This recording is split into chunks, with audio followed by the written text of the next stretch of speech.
थोड्याच वेळात संत तुकोबांची पालखी संगमवाडीमध्ये पोहोचणार आहे। संत ज्ञानेश्वर महाराजांची पालखी देखील संगमवाडीत पोहोचणार आहे। दोन पालख्यांची या ठिकाणी भेट होत असते।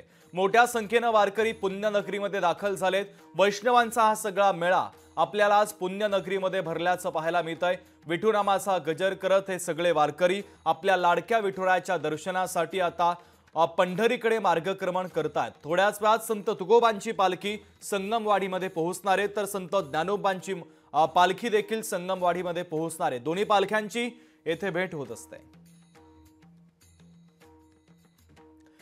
थेट जाऊयात पुण्यामध्ये अमोल धर्माधिकारी आपले प्रतिनिधी आपल्या सोबत जोडलेले आहेत। अमोल, थोड्याच वेळात संत तुकोबांची पालखी आणि संत ज्ञानोबांची पालखी संगमवाडीमध्ये दाखल होते। दोन्ही पालख्यांचा या ठिकाणी संगम होत असतो, दोन्ही पालख्या भेटत असतात आणि त्या निमित्तानं हजारोंच्या संख्येने वारकरी या वैष्णवांच्या मेळ्यामध्ये सहभागी झाल्याचं चित्र पाहायला मिळतंय। कशा पद्धतीचा आनंद आपल्याला त्या ठिकाणी पाहायला मिळतोय?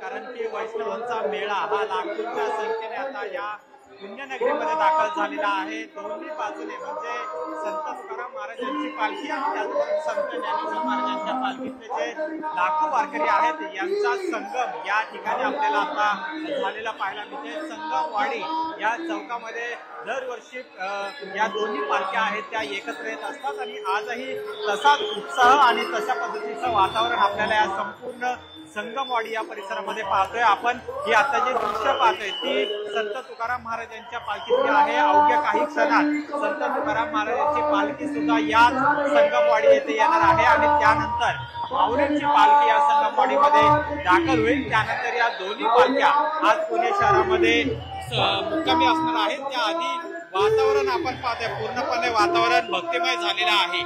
महानगरपालिकेकडून सुद्धा या संपूर्ण दोन्ही पालख्यांचं स्वागत केलं जाणार आहे आणि त्यानंतर या पालख्या पुण्यनगरीमध्ये दाखल होतील आणि त्यानंतर संत तुकाराम महाराजांची पालखी ही निवडुंग्या विठोबा मंदिरात, तर संत ज्ञानेश्वर महाराजांची पालखी ही भवानी पेठेतील विठोबा मंदिरामध्ये मुक्कामी असणार आहे। त्या आधीची ही दृश्य जर आपण पाहिली तर टाळ मृदुंगाचा गजर आणि माऊलीचा गजर आहे तो सध्या आपल्याला कहाणी ऐकू येतं आणि कोणत्याही क्षणी संत तुकाराम महाराजांची जी पालखी आहे त्यांचा जो रथ आहे तो सुद्धा आता या ठिकाणी पोहोचणार आहे।